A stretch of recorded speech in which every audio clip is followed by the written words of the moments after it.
pais vão chorar. Oh, que gozo sublime, paz celestial.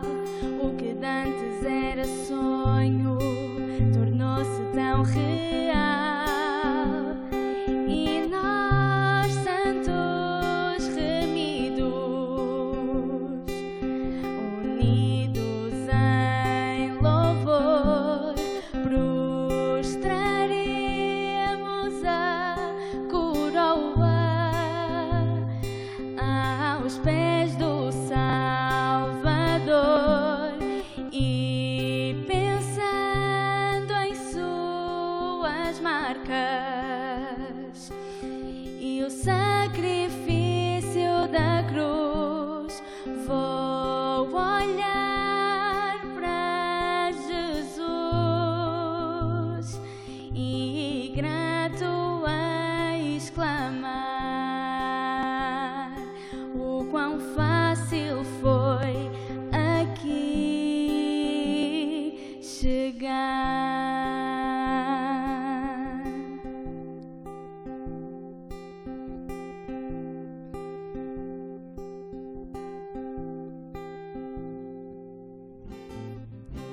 Vejo jovens que eram velhos em sua vida imortal, dando honras ao Cordeiro com melodia divina, comunhão com amigos e família ao lado meu, surpreso ao ver pessoas que por mim agora estão no céu. Oh, que gozo sublime, paz celestial. O que dantes era sonho tornou-se tão real. E nós, santos remidos,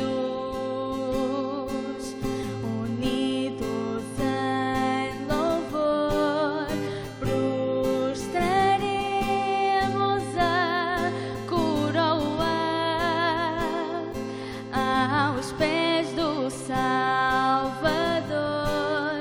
E pensando em suas marcas e o sacrifício da cruz, vou olhar para Jesus e grato exclamar o quão fácil foi aqui chegar. Não haverá mais morte, o pecado ou a dor. Eis que tudo se fez novo, todos os mundos declaram: Deus é amor.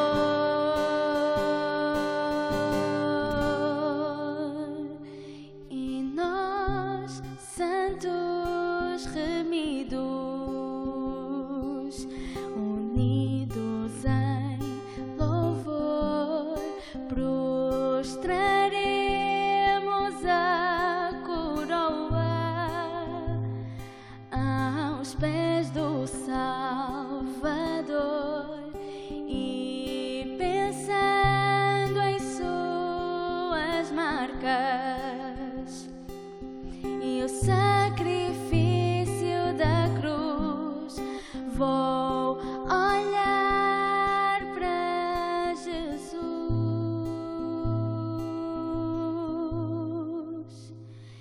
e grato exclamar o quão fácil foi aqui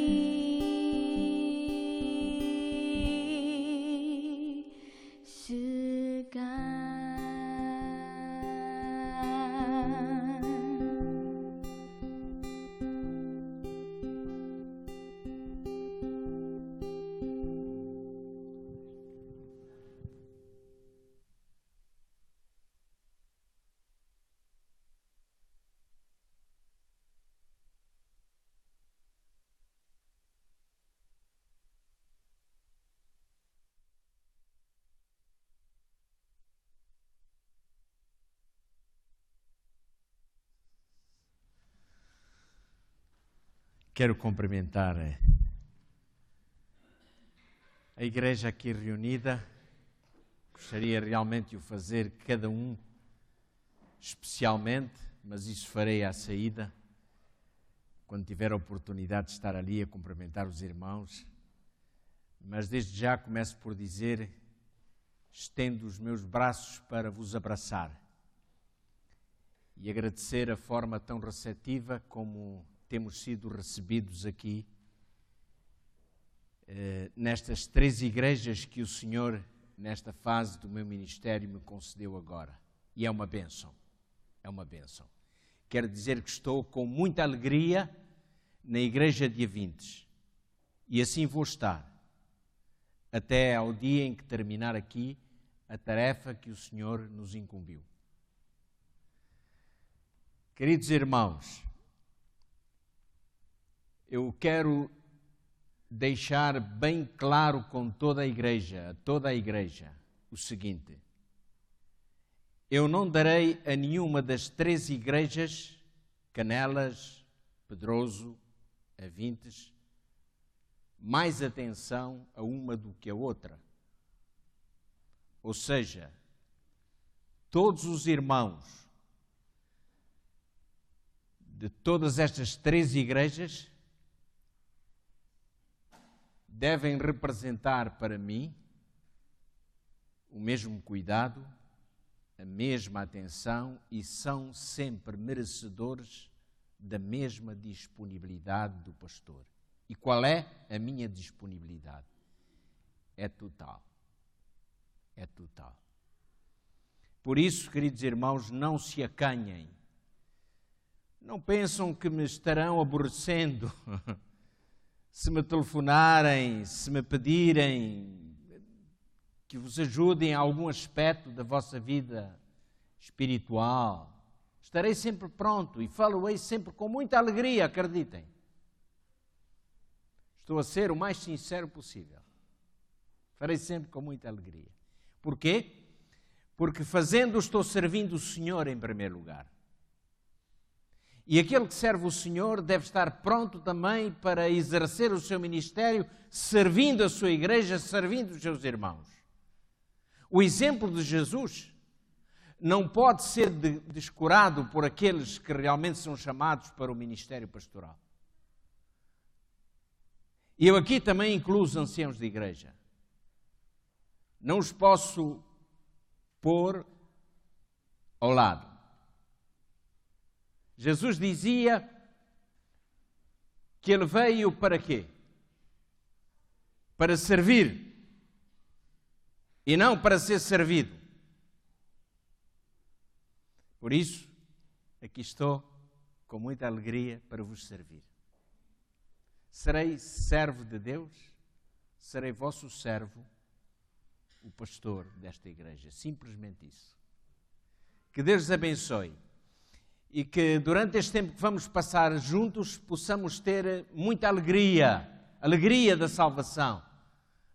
Possamos ver Deus realizar coisas maravilhosas entre nós e que todos juntos possamos criar esse mesmo espírito unido, forte, aberto, para podermos, enfim, atingir os objetivos que Deus se propõe para a Igreja de Avintes. Começo também por vos parabenizar a todos, porque sei que todos tiveram parte no que agora vou dizer. É que tendes aqui um belíssimo templo. É uma das igrejas mais bonitas que eu conheço em Portugal. A Igreja de Avintes. Os espaços ao redor, a forma tão cuidada como está, realmente dignifica o nome de Deus. E isso, sem dúvida, se deve ao esforço, ao trabalho, à dedicação de todos os membros desta igreja. Isto não gostaria de particularizar, mas gostaria de exaltar exatamente este aspecto. Deus seja louvado.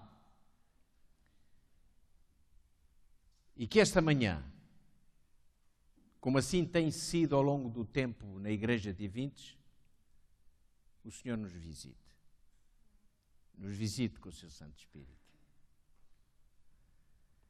Tenho pena que nestes primeiros tempos, nestes primeiros meses, a minha esposa não possa estar a tempo inteiro conosco. Ela hoje está aqui, mas ela se esforçará sempre por estar cá em cada fim de semana, uma vez que ela está ainda em atividade no nosso lar adventista em Salvaterra de Magos,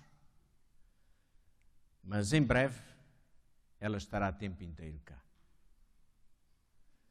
Bem que falta me faz, não é? É quando não a temos por perto que sentimos a falta que nos faz, não é? E no nosso ministério é importante que a esposa esteja ao nosso lado. É muito importante. Dou graças a Deus porque ela compreende isso e ela aceita este chamado, tal como eu aceitei da parte do Senhor. Deus te abençoe, minha querida. Estão aqui os nossos queridos irmãos. Tenho a certeza que tu estás tão feliz quanto eu. Tão feliz quanto eu. Meus irmãos, esta manhã, de que vos falarei?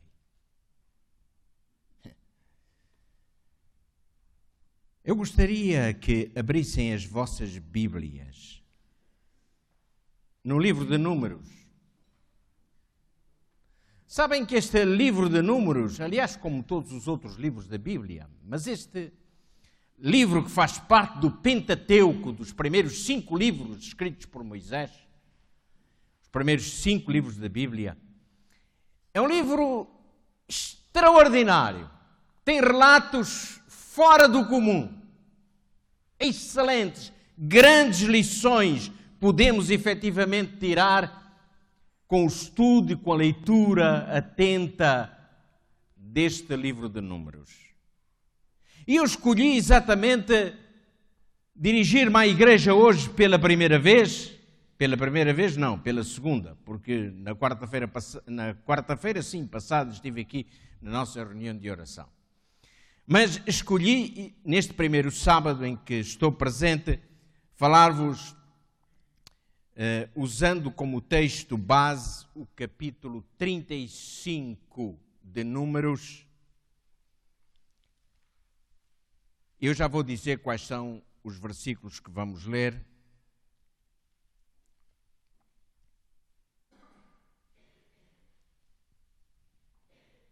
Para começar, direi que, a certa altura, quando o Senhor tratou com Moisés a divisão do território pisado, o que seria pisado exatamente pelo povo de Deus, o Senhor deixou uma recomendação muito importante em relação aos levitas. Os levitas eram aqueles que tinham uma incumbência muito especial entre o povo de Deus. Porquê? Os levitas eram a tribo de Israel, de onde saíam os sacerdotes, os sumos sacerdotes, eram levitas, eram os homens da lei, eram os homens do templo, eram os guardiãos do templo, digamos assim. E o Senhor tinha uma especial atenção para com estes homens que exerciam o seu ministério e que estavam diretamente ligados a Deus, mais do que qualquer outro ou qualquer outra tribo de Israel. E o Senhor tinha dito o seguinte: olha, quando se dividir aqui o terreno e as terras, 42 cidades serão dadas aos levitas. Mas mais 6. Portanto, serão um total de 48 cidades. Essas 6 cidades especiais serão então cidades de refúgio. Cidades de refúgio. Soa bem, não soa? Cidades de refúgio. Mas porquê cidades de refúgio? Agora então eu convido-vos a ler no capítulo 9, aliás, no capítulo 35, a partir do versículo 9, assim é que é, capítulo 35, a partir do versículo 9, diz assim: disse mais o Senhor a Moisés: fala aos filhos de Israel e dize-lhes: quando passardes o Jordão para a terra de Canaã, escolhei para vós outros cidades que vos sirvam de refúgio, para que nelas se acolha o homicida que matar alguém involuntariamente. Estas cidades vos serão para refúgio do vingador do sangue, para que o homicida não morra antes de ser apresentado perante a congregação para julgamento. As cidades que derdes serão 6 cidades de refúgio para vós outros. 3 destas cidades dareis deste lado do Jordão, e 3 dareis na terra de Canaã. Cidades de refúgio serão. Serão de refúgio estas 6 cidades para os filhos de Israel, para o estrangeiro e para o que se hospedar no meio deles, para que nelas se acolha aquele que matar alguém involuntariamente. Interessante este texto, não é? Muito interessante. 6 cidades de refúgio. Elas estão mencionadas no livro, no capítulo 20, no versículo 7. E estas cidades de refúgio chamavam-se a primeira Quedes, a segunda Siquém, a terceira Hebron. Ficavam ao ocidente. Portanto, na extensão do Mar da Galileia. Já do lado do Mediterrâneo. As outras ficavam ao oriente, eram Basser, Ramote e Golã. Eu pus-me a pensar sobre estas cidades e depois fui, com algum cuidado, procurar alguma coisa sobre cada uma delas. Chamou-me a atenção o significado do nome de cada uma destas 6 cidades de refúgio. Ora, vejamos. Quedes significa lugar santo. Era uma das cidades de refúgio. Siquém significa ombro. Hebron significa comunhão.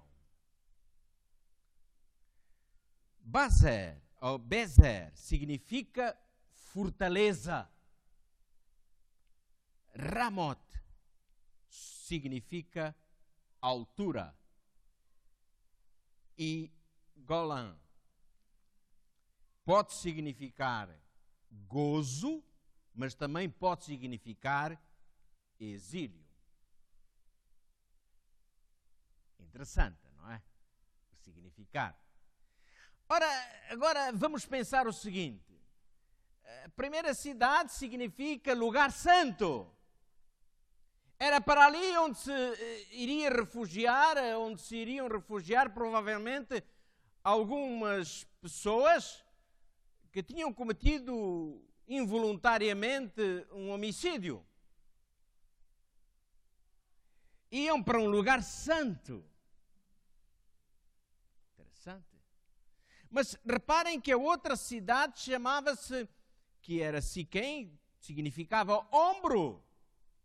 E o que é que nos vem à mente quando falamos no ombro? É um amparo, não é? Às vezes até se ouve dizer assim, alguém chora sobre o ombro, eu preciso de um ombro para chorar. Alguém fala do ombro amigo de Jesus. Não é isso? E uma dessas cidades era esse ombro. É interessante que a outra cidade chamava-se também Comunhão. Então o homicida involuntário, ele iria para a cidade de Hebrom, chamava-se Comunhão, ali ele iria encontrar exatamente comunhão entre as pessoas que ali estavam. Ou seja, ele ali estava em segurança. Ele não estava também isolado. Ele não era um ser proscrito ou prescrito, como quiserem. Ele era alguém que estava integrado naquela cidade, naquela sociedade, para estar em comunhão. A outra cidade chamava-se Fortaleza. E este homem que tinha cometido esse crime involuntariamente, ele precisava de um lugar onde se sentisse protegido. E o que é uma fortaleza senão um lugar de proteção? Os antigos fortificavam as suas cidades, erigiam autênticas fortalezas para se defenderem contra os inimigos. E ali dentro dessas fortalezas, eles se sentiam protegidos. E olhem, a outra cidade chamava-se Altura. E o que é que nos traz à mente a altura? Um lugar alto. Um lugar lá em cima, onde vemos tudo à frente, tudo cá para baixo. Nas alturas sempre nos sentimos bem, no topo, no lugar mais elevado.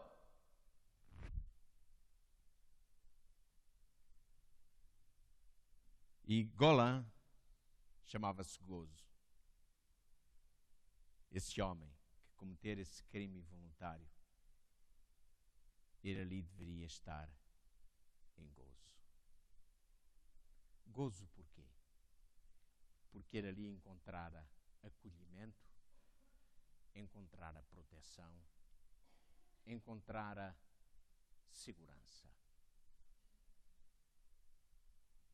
Não vos parece interessantes, meus queridos irmãos, os nomes destas cidades? É interessante, não é? Bom, mas então agora vamos imaginar isto. Aqui, o homicida pode representar muito bem quem? O pecador. Eu peço desculpa, porque realmente um homicida não é uma figura muito simpática, pois não. Não é. Ninguém gostaria de ser tratado como um homicida, pois não. Mas desculpem-me, irmãos, nós somos pecadores, não somos? E este homicida, ou nós representamos, digamos assim, estamos no papel deste homicida, ainda que involuntário. O vingador provavelmente era um dos familiares ou alguns familiares daquela vítima que tinha morrido às mãos desse homicida. E esse representa quem? Era aquele que tinha a sede da vingança. Aquele que corre atrás daquele que cometeu aquele crime involuntário. Porque naquele tempo a filosofia era olho por olho, dente por dente. Tu mataste, morrerás. Tu feriste, serás ferido da mesma maneira. Sabem que hoje em Israel se usa um pouquinho ainda essa teoria do olho por olho, dente por dente, não é? Porque quando há lá aqueles ataques bombistas, em que colocam lá uma bomba qualquer armadilhada em qualquer sítio e matam não sei quantos israelitas, depois os soldados israelitas vão lá para um lugar qualquer e fazem a mesma coisa com os outros. Não é? Olho por olho, dente por dente. A filosofia lá não mudou, apesar de toda a democracia que existe. Não é? Não mudou. Então este vingador representa quem? Já ouviram certamente aquele texto na Bíblia que diz que alguém anda ao derredor, bramando como um leão, buscando a quem possa tragar. Quem é este? É Satanás. Este homicida, aliás, este vingador aqui representa exatamente Satanás. E o refúgio? A cidade de refúgio, que acolhe, que vai guardar, que é o ombro amigo, que vai receber para a comunhão, que vai trazer gozo e alegria e proteção. Representa quem? Quem? Jesus. Olha lá, tu és o homicídio involuntário, tu cometeste um crime, mas espera lá, vem cá, eu te acolho. Eu não te vou reprimir. Eu vou cuidar das tuas angústias. Eu vou cuidar desse teu problema grave de consciência. Eu sei que tu não podes dormir porque tu cometeste esse crime, mas foi involuntariamente. Mas vem cá. Quem é que diz isso ao pecador? Quem é que diz ao pecador, ainda que os teus pecados sejam como o quê? Eu os tornarei como o quê? Quem é que diz isso? É Jesus. É Jesus. Quem é que diz assim, pode o etíope mudar a cor da sua pele? Não pode. Podemos nós, por nós próprios, com as nossas virtudes, com as nossas capacidades, mudar a nossa condição de pecadores? Também não podemos. Quem pode? É Jesus. Quem disse a Paulo, olha Paulo, eu conheço as tuas enfermidades, eu conheço esse espinho que tu tens na carne, mas olha uma coisa, a minha graça te basta. Quem é que disse que somos salvos pela graça e não pelas obras? Quem disse? É Jesus que disse, é Paulo quem diz através de Jesus Cristo, ou é Jesus quem diz através de Paulo, assim será. Está na sua palavra.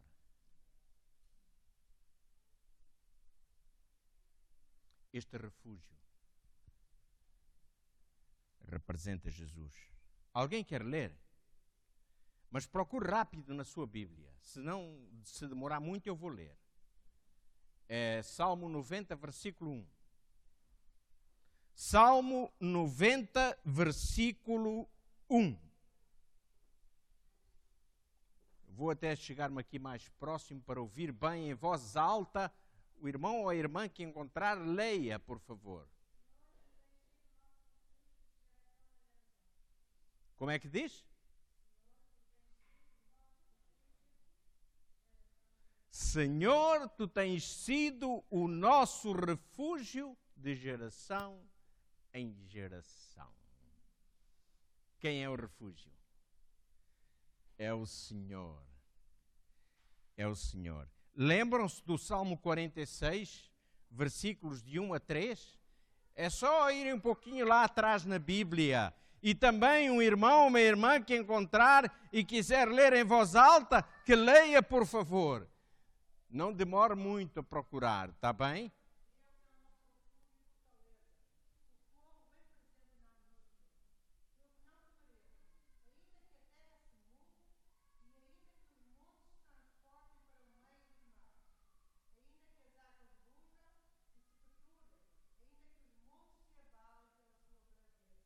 Muito obrigado. Deus é o nosso refúgio e fortaleza. Ainda que não temeremos o que possa acontecer, ainda que a terra trema, ainda que os montes se abalem, se transportem para o meio dos mares, não temerei, o Senhor é o meu refúgio, é a minha fortaleza. Irmão, qual é a tua condição? Espera, pensa. Será que estás a lutar para vencer algum pecado na tua vida, alguma coisa que ainda não conseguiste ultrapassar?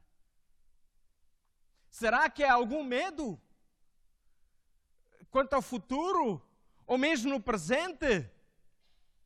Alguma angústia te perturba? Ouve o que a palavra do Senhor diz. Ele é o nosso refúgio, Ele é a nossa fortaleza. Ainda não temeremos. Ainda que sejam fortes os trovões e os rugidos, ainda que os obstáculos sejam tremendos como montanhas, o Senhor diz: eu desvio tudo isso de ti. Eu posso fazê-lo. Não, espera aí, pastor, isso é demais, desculpe, não é bem assim. Não é bem assim. É bem assim. É bem assim. É bem assim. Um dia os irmãos irão ouvir-me falar da minha experiência vivida nos últimos 3 anos e vão ver como é bem assim. Porque se há um homem hoje aqui que tem muitos motivos para dar glória ao Senhor e louvor ao Senhor por aquilo que fez em sua vida, sou eu. Se hoje estou de pé e estou a falar aos irmãos, eu devo ao meu Deus. Estive 2 anos fora do meu trabalho, Deus sabe como, chorando cada dia de angústia por isso, porque eu não sei fazer mais nada, irmãos, a não ser trabalhar no ministério. De resto, sou incompetente para tudo.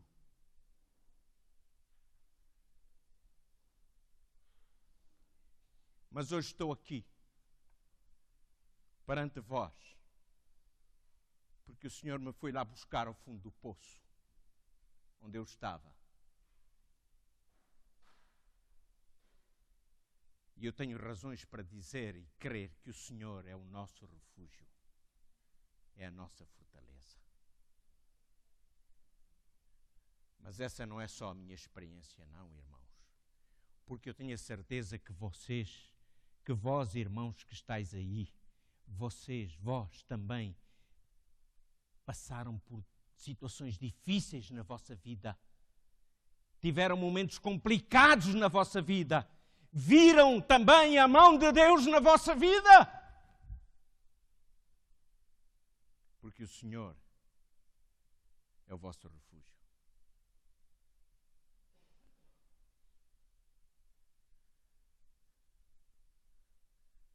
Deus não brinca conosco. Um dia disseram-me assim com lágrimas nos olhos: olha, Jorge, sabes, com amor não se brinca. Com o amor de Deus não se brinca. Deus ama-nos. Eu disse-o aqui na quarta-feira passada, creio que disse, que se houvesse apenas um único pecador aqui neste mundo, é isso que nos é dito também, Jesus teria vindo a este mundo morrer por esse único pecador. Jesus poderia pensar, é só um, no meio de quantos bilhões? Sei lá. Já perdemos a conta. Só um, no meio desses bilhões todos. Pois é, mas esse um é tão querido aos olhos de Deus como a menina dos seus olhos. Por isso eu digo, não importa a tua condição. Olha para Deus, olha para Jesus. Ele te ama. Se alguém aqui ainda não deu o seu coração, a sua vida a Jesus, se alguém está relutando com medo, não tenha medo. Eu direi a esta pessoa, a este amigo, com amor não se brinca. Não se brinca. Foi muito sacrifício que Jesus fez. E poderíamos perguntar hoje ao Senhor, Senhor, tu hoje estarias disposto a fazê-lo outra vez? Se fosse necessário, estaria disposto, mas não é necessário. Ele o fez uma vez por todas e para todos, para alcançar a todos, para alcançar o mais vil pecador. Bom, irmãos, voltamos a falar um pouquinho sobre o homicida e para nos aproximarmos do final. Quando este homicida involuntário entrava na cidade de refúgio, ele não podia ser condenado. Ele poderia ficar naquela cidade de refúgio até o sumo sacerdote morrer. Depois que o sumo sacerdote morresse, ele saía, estaria livre e não poderia ser condenado mais. Durante o período que ele estivesse na cidade de refúgio, ele poderia ser chamado a julgamento. Mas teria um julgamento justo. Ele seria ouvido.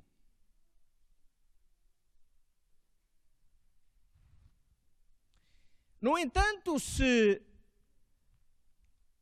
durante aquele percurso em que ele estava nesta cidade de refúgio, ele saísse dessa cidade,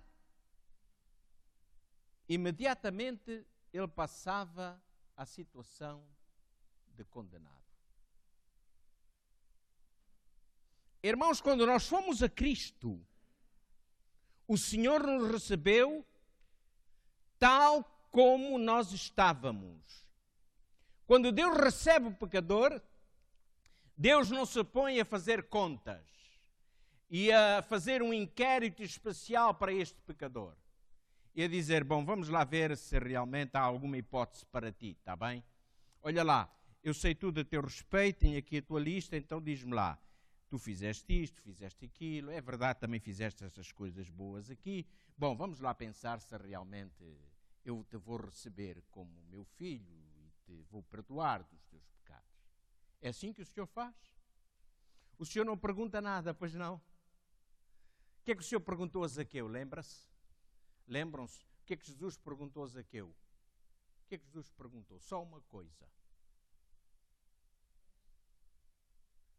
Jesus disse a Zaqueu, desce. Vem, eu hoje quero entrar em tua casa. É assim que Jesus olha para nós e para o pecador, seja qual for a sua condição. Eu não posso ir a Jesus dizendo, com os meus argumentos próprios humanos e dizendo-lhe assim, olha Senhor, espera lá, eu sou um homem intelectualmente muito bem preparado. Hein? Olha Senhor, eu já fiz coisas muito boas. Realmente fui um homem afortunado e eu distribuí muito dinheiro para os pobres. Tenho participado em campanhas de solidariedade extraordinárias. E, felizmente, tenho sido um homem de uma boa conduta, de uma boa moral. E Deus olha assim e diz, mas eu não quero saber disso para nada. Para nada. Nada disso te recomenda a salvação e ao céu. Então o que é que me recomenda? Apenas uma coisa.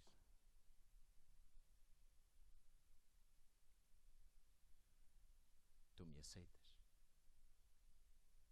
de todo o teu coração, de toda a tua alma, de todo o teu entendimento.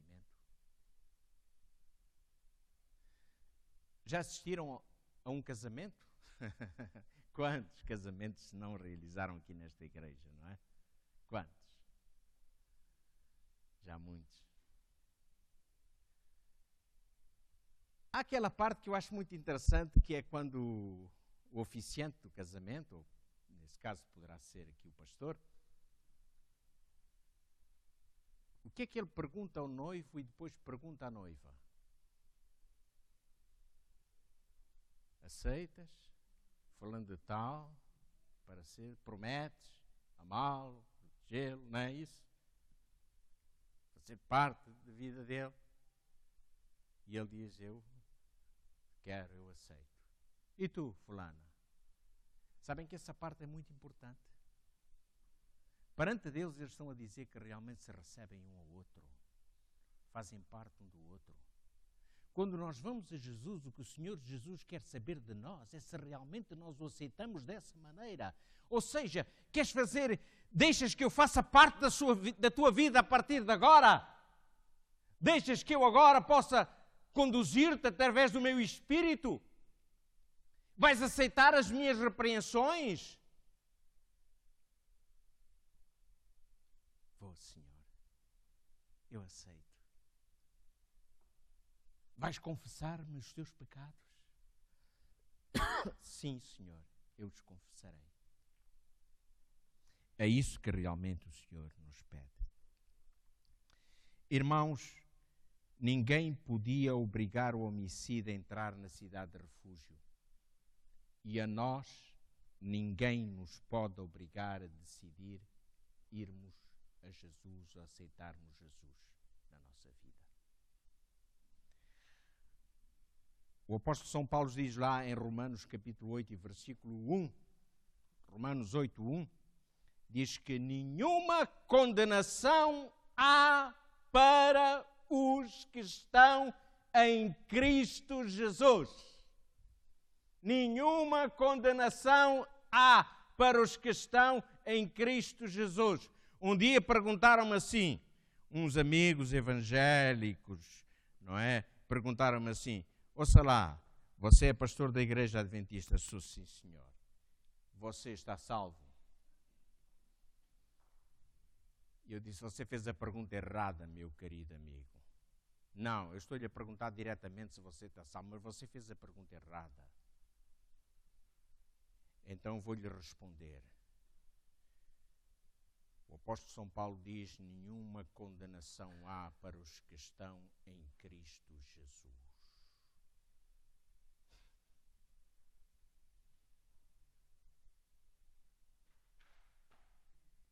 Já tem a minha resposta. É claro que nós não devemos sair por aí a dizer assim, eu estou salvo. Irmão White diz que devemos ter muito cuidado quanto a isso. Não é? Muito cuidado quanto a isso. Mas também não devemos dizer para sair por aí a dizer assim, eu estou perdido. Que tristeza. Então vamos caminhando nesta jornada sempre de cabeça baixa, lamentando, escrevendo o nosso livro de lamentações, não é? E dizendo, que tristeza a minha, eu estou perdido. Mas então, e Jesus, o que é que fez por ti? Até agora morreu por quê? Para os que estão em Cristo Jesus, não há o quê? Condenação. A questão aqui é saber se eu estou em Cristo ou não.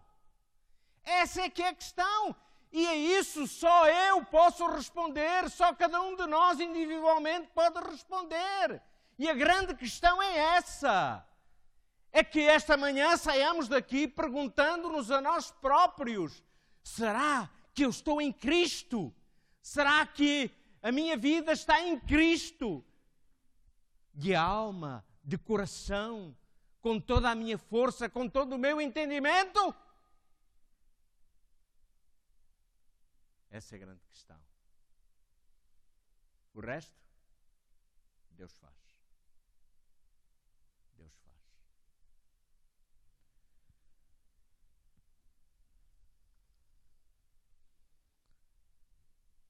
Irmão White, entre as mais belas citações que nós podemos encontrar nos seus escritos, há uma que diz assim, que todos nós sabemos de cor essa situação. essa citação, que o coração de Deus anela por seus filhos com um amor mais forte do que a morte.